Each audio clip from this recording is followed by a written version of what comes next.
Vamos abrir a Bíblia, mais uma vez, no Evangelho conforme escreveu Lucas, no capítulo 3.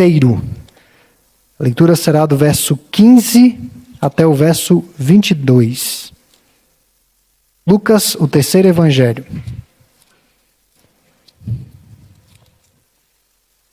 Antes, porém, vamos orar mais uma vez. Deus, que pela Tua misericórdia e graça sejamos influenciados, transformados, moldados, tocados pela Tua palavra. É em Cristo Jesus que lhe suplicamos estas bênçãos. Amém. O Evangelho conforme escreveu Lucas, no capítulo 3, a leitura será a partir do verso 15 até o 22, que nos diz assim: Estando o povo na expectativa e discorrendo todos no seu íntimo a respeito de João, se não seria ele, porventura, o próprio Cristo, disse João a todos: Eu, na verdade, vos batizo com água. Mas vem o que é mais poderoso do que eu, do qual não sou digno de desatar-lhe as correias das sandálias. Ele vos batizará com o Espírito Santo e com fogo. A sua pá ele a tem na mão, para limpar completamente a sua eira, e recolher o trigo no seu celeiro, porém queimará a palha em fogo inextinguível. Assim, pois, com muitas outras exortações anunciava o evangelho ao povo. Mas Herodes, o tetrarca, sendo repreendido por ele, por causa de Herodias, mulher de seu irmão, e por todas as maldades que o mesmo Herodes havia feito, acrescentou ainda sobre todas as de lançar João no cárcere. E aconteceu que, ao ser todo o povo batizado, também o foi Jesus. E estando ele a orar, o céu se abriu, e o Espírito Santo desceu sobre ele em forma corpórea como pomba, e ouviu-se uma voz do céu: Tu és o meu filho amado, em ti me comprazo. Tu és o meu filho amado, em ti me comprazo. O que vimos até aqui, nós poderíamos sintetizar como a realização do advento, a concretização do advento do nosso Salvador. Cercado por muitos anúncios, por muitas manifestações, por muitas teofanias, como nós falamos na teologia, ou aparições divinas, manifestações sobrenaturais dos céus. A Palestina, indiscutivelmente, há 2000 anos atrás, foi profundamente impactada por Deus. A eternidade, como eu disse hoje pela manhã, na classe dos adultos, na encarnação de Cristo, a eternidade rasga o nosso tempo, adentra a nossa história. E de lá para cá as coisas nunca mais foram as mesmas. Hoje nós vamos falar sobre o testemunho verdadeiro do Cristo. E quais as qualidades de um testemunho verdadeiro? Primeira delas, ao expressar Cristo, precisamos estar cientes de quem nós somos. Verso 15. Estando o povo na expectativa e discorrendo todos no seu íntimo a respeito de João, se não seria ele, porventura, o próprio Cristo. João Batista tinha absoluta ciência de que era um eco, apenas um mensageiro. Ele sabia que não era o Messias.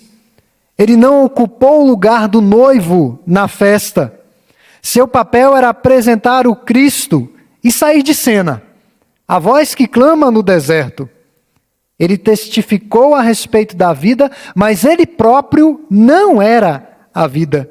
João Batista, indiscutivelmente, era um homem extraordinário, absolutamente fora da curva, acima de toda a média, e chamava muito a atenção, ao ponto de as pessoas pensarem se ele era o Messias. Elas chegaram a esse extremo. Será que vamos ter que esperar outro ou é ele mesmo? Depois de centenas de anos de silêncio profético, surge João. A Bíblia diz que João era um homem poderoso e persuasivo em palavras. O último e o maior de todos os profetas. Maior do que o próprio Elias. A Bíblia diz que ele veio no espírito, ou seja, na ousadia de Elias. muito próximo do imaginário dos profetas na perspectiva dos judeus. Só pode ser ele o Messias. Seus hábitos alimentares, suas roupas, suas admoestações, sua autoridade vinham ao encontro das expectativas daqueles que o ouviam. E eles se perguntavam, será que é ele? Observe, queridos, que João poderia ter se aproveitado daquela situação. Afinal de contas, ele estava afamado, ele estava conhecido e reconhecido. Pessoas vinham de longe para serem batizadas por ele. Mas rapidamente, ele deixa explícito, verso 16. Disse João a todos, eu na verdade vos batizo com água, mas vem o que é mais poderoso do que eu, do qual não sou digno de desatar-lhe as correias das sandálias. Ele vos batizará com o Espírito Santo e com fogo. O batismo com água era prelúdio, anúncio de um batismo superior e muito melhor. Ele não leva os créditos pelo que está acontecendo, ocorrendo em sua volta. Não se aproveita da situação em benefício próprio para alcançar o sucesso ou tornar o seu nome memorável. Sabe exatamente o seu lugar, o seu papel na história da redenção. E qual era o papel de João? A voz que clama no deserto. Aquele que haveria de preparar o caminho do Senhor. E a humildade de João é impressionante, irmãos, pois ele reconhece a grandeza e a majestade daquele que haveria de vir depois dele. É duro, e aqui vem uma lição importante, é duro quando a nossa dignidade e honra são feridos, independente do contexto. Quando em troca de nosso serviço nós recebemos ingratidão ou afronta. Uma das grandes lições que João nos ensina é que temos que glorificar a Deus, apontar sempre para Deus, a despeito do que somos e fazemos, até mesmo a despeito do que sintam, pensam ou façam contra nós. Não temos de tornar o nosso nome célebre. Esse não é o nosso objetivo. O ápice da vida é honrar o Senhor, é saber quem você é nesse drama da redenção. É clamar que Ele cresça e que eu diminua. É ter a alegria de encontrar o nosso lugar na grande meta narrativa da redenção. João tinha ciência de quem era o grande rei que estava chegando. Não tinha grandes ambições. Então, a primeira lição para quem quer oferecer um testemunho contundente no mundo é saber quem você é nesse drama da redenção. Segunda, o testemunho deve apresentar a verdade por completo. A partir do verso 16. João pregou, como foi falado no último sermão, nessa passagem, ou nesse texto que nós estamos tratando, nesse evangelho, João pregou a remissão dos pecados. Um tipo de palestra que hoje é impopular. Impopular. Um pastor que começar a clamar, convertei-vos, convertei-vos, e as pessoas vinham de longe para ouvi-lo e serem batizadas por ele. Então João pregou a remissão de pecados, mas somente Jesus pode perdoar pecados. Ele apontou para o Salvador como placas de sinalização numa rodovia, mas somente o Redentor pode proporcionar salvação. João fala de um batismo que somente o próprio Deus poderia oferecer. E vale um esclarecimento nesse verso 16 e 17, que são versos muitas vezes mal entendidos. Então, João fala do derramamento do Espírito Santo sobre o povo de Deus. E nas palavras de despedida no Evangelho de João, não esse João Batista, mas o João, discípulo do Senhor, um dos apóstolos, Jesus alertou aos seus discípulos que subiria, mas enviaria o seu Espírito, o Consolador.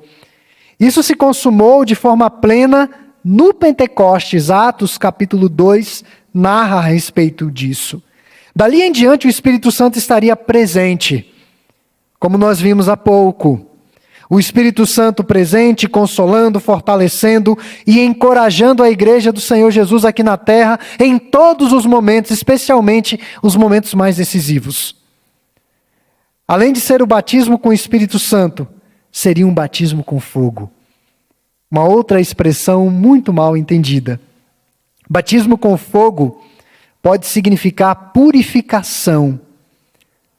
A água, irmãos, toca apenas a superfície, apenas a parte externa, mas o fogo penetra a substância, a essência.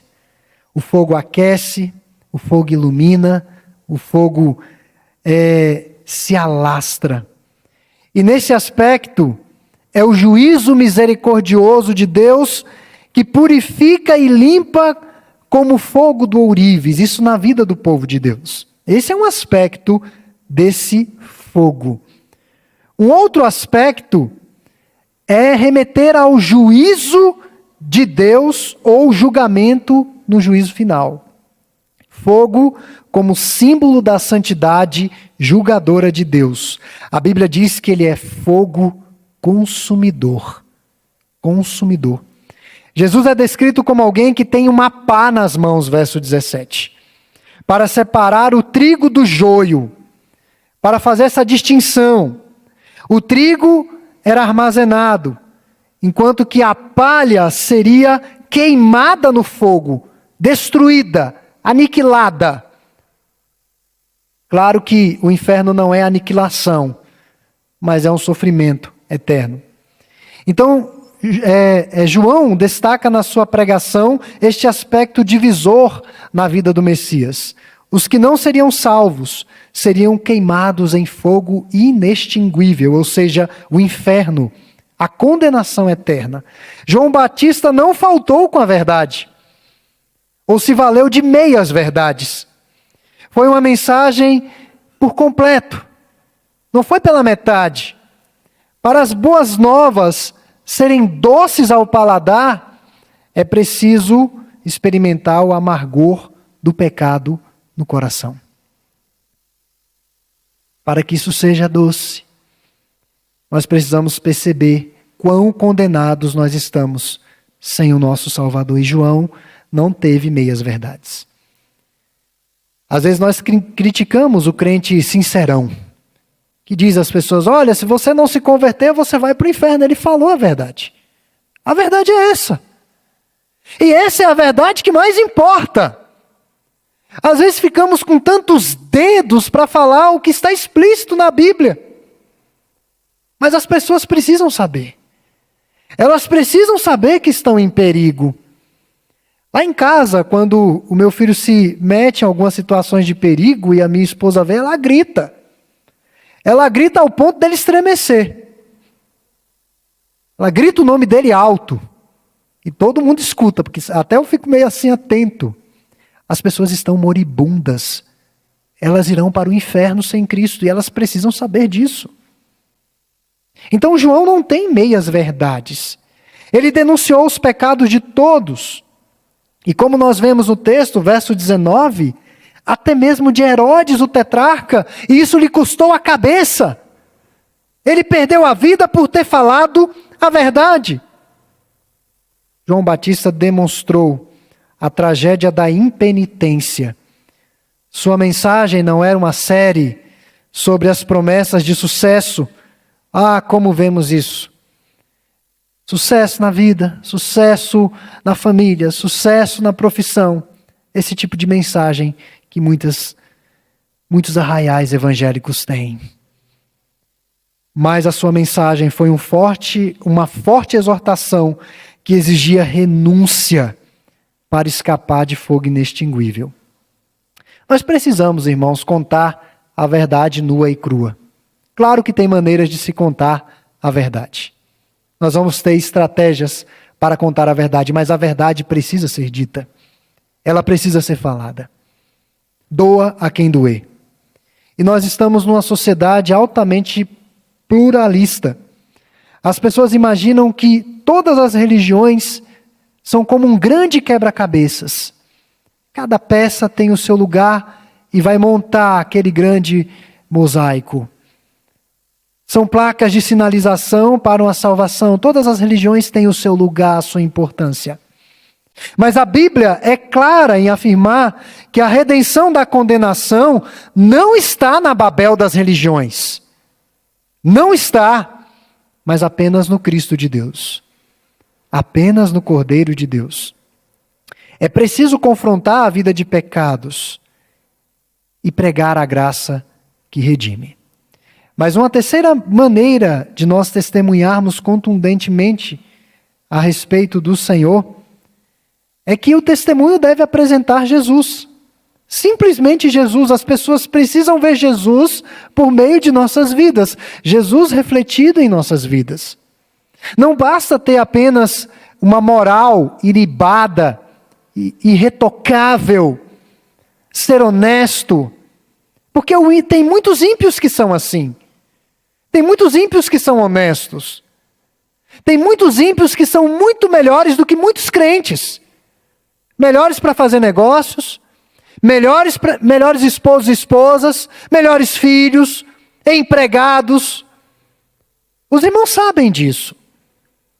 Então não basta ter uma moral irretocável. É preciso refletir Jesus. É preciso apontar para Jesus. Quando as pessoas tentaram sucumbir a João, de que ele era o Messias, ele disse, não sou eu. Eu não sou digno sequer de tirar as correias das sandálias dele. As sandálias que estão nos pés dele. Eu não sou digno nem disso. Eu digo aos irmãos que naqueles tempos antigos, as pessoas ricas não tinham pessoas para tirarem as correias das sandálias. E João diz, olha, mesmo que tivesse alguém que fizesse uma função tão subalterna, eu não seria digno de fazer no Senhor. Eu não sou digno. As pessoas estavam aparecendo no deserto para receber a mensagem e o batismo de João. E de repente apareceu Jesus no meio daquela multidão, é o que a narrativa nos diz. Ele passou invisível em meio à multidão até chegar diante de João Batista. E por que Jesus teve que se batizar, afinal de contas? O batismo era para a remissão de pecados. Mas Jesus era sem pecados. Jesus é santo. O próprio João Batista afirmou em outro evangelho que era Jesus quem tinha que batizá-lo e não ele batizar o Senhor. Mas Jesus tinha uma agenda de cumprimento da lei de Deus. Obediência a todos os termos desta lei. Uma outra razão, e que eu vejo que é uma das mais efetivas aqui, é que em sua humanidade ele se identificou com os pecadores. Jesus fez o que nós jamais poderíamos fazer, cumprir toda a lei. Ele se identificou com a nossa fraqueza terrena, com a nossa miséria, com a nossa condenação. Ele se colocou no nosso lugar. Ele cumpriu as nossas dores e os nossos sofrimentos. Por isso, irmãos, é inconcebível. Por mais que você esteja tomado de um transtorno emocional, por mais que você esteja deprimido ou deprimida, por mais que você tenha algum diagnóstico que inventaram no DSM, na sua última edição, é inconcebível que um cristão, em sã consciência, diga que Deus não se importe com ele. Cristo se importa. Ele não precisava se submeter àquele batismo. Ele se submeteu. O próprio João disse, o senhor não precisa fazer isso. Eu vou fazer. Ele se identificando com a nossa miséria. A nossa miséria de pecadores. Ele compreendeu as nossas dores, os nossos sofrimentos, e logo após ser batizado, o texto nos diz que o céu se abriu de forma sobrenatural e o Espírito Santo desceu em forma corpórea como de pomba. Não é que o Espírito Santo virou uma pomba. E as pessoas usam a pomba como símbolo do Espírito Santo e colocam como símbolo na igreja. É como uma forma corpórea e tem um significado aqui. Os irmãos lembram que a pomba deu o sinal de término do julgamento após as águas diluvianas, na época de Noé? As águas baixaram. A ira de Deus passou. Agora nós podemos pisar na terra seca. Podemos andar em segurança. Agora a pomba dá sinal da vinda do Espírito Santo sobre Jesus, abrindo-nos efetivamente os portais da graça. Somente Lucas fala que o Espírito Santo desceu sobre o Senhor em forma de pomba. Só Lucas que tem essa sacada. Uma voz veio do céu dizendo: Tu és o meu filho amado e em ti me comprazo. Anjos e profetas anunciaram o nascimento tanto de João como do Senhor. Porém, a posição de Jesus como Filho de Deus é anunciada por uma voz do céu em seu batismo. Uma voz dos céus. Os anúncios são proféticos, mas a voz do céu é supra-profética, é a voz do próprio Deus. O Espírito Santo veio de forma identificável para não haver dúvidas em relação à sua presença. Nós não podemos vê-lo, mas sabemos que ele está presente em nossos corações. Jesus estava recebendo ali o que nós chamamos de selo messiânico. As 3 pessoas da Trindade estão presentes nessa passagem. O Pai, o Filho e o Espírito Santo estão agindo conjuntamente. A fala do Pai expressa uma unidade da Trindade em relação à obra do Filho. Uma unidade de amor, de propósito, de finalidade, de sentido, de satisfação na missão do Filho. As 3 pessoas da Trindade, meus irmãos, estão igualmente envolvidas e comprometidas na missão de resgatar a nossa alma do inferno. As 3 pessoas da Trindade estão engajadas nesse projeto. Os inimigos de nossas almas são bem mais poderosos do que nós. Mas os nossos amigos são muito mais poderosos do que eles. No Filho, o Pai considera todas as exigências de sua santa lei completas e eternamente satisfeitas. Então, essa noite eu falei que um testemunho cristão verdadeiro decorre da ciência de quem nós somos, decorre de apresentar a verdade por completo às pessoas, sem omitir, sem suavizar. A quem quer que seja, nós temos que falar a verdade, porque a vida dessa pessoa está em risco. E por fim, o testemunho deve apresentar o Cristo, deve apresentar o nosso Senhor. Meus irmãos, quando desejamos ser iguais a Jesus, damos testemunho contundente do Evangelho. Quando a vontade de Deus é o centro de nossos corações, quando o nosso caráter é moldado por sua humildade, quando abraçamos a missão que nos é confiada, apontamos para o Redentor, porque ele era assim. Ele viveu a agenda de Deus. Um pastor estava falando nesse texto, ele contou a história de um outro pastor que foi pregar numa conferência para 10.000 pessoas. E essa conferência não era aqui no Brasil, era fora do Brasil, era no outro país. E esse pastor brasileiro foi pregar nessa conferência, ele chegou ali e foi à biblioteca antes do culto. Começou a olhar alguns livros, algumas obras, e de repente as pessoas começaram a abordá-lo. Você sabe onde fica o livro tal? Ele começou a mostrar onde estavam os livros. Ele tinha grande conhecimento daquela biblioteca. Já tinha ficado muito ali, estudado muito ali.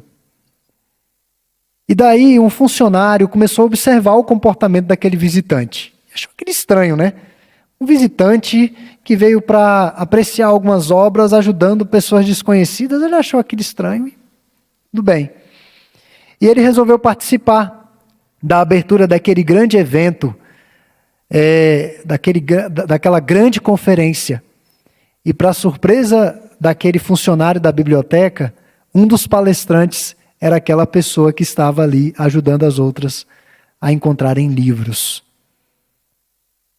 E aquele funcionário não era crente. Não era crente. Ele achou estranho que tivesse alguém ajudando outras pessoas, e ele foi à conferência, porque ele era da biblioteca, ele precisava ir na abertura. E por conta daquele testemunho daquele pastor, aquele funcionário ouviu atentamente todas as palavras que aquele pastor pregou naquela noite, e naquela mesma noite ele entregou a vida a Cristo. Ele entregou a vida a Cristo por causa da palavra e do que ele viu pela vida daquele pastor na biblioteca.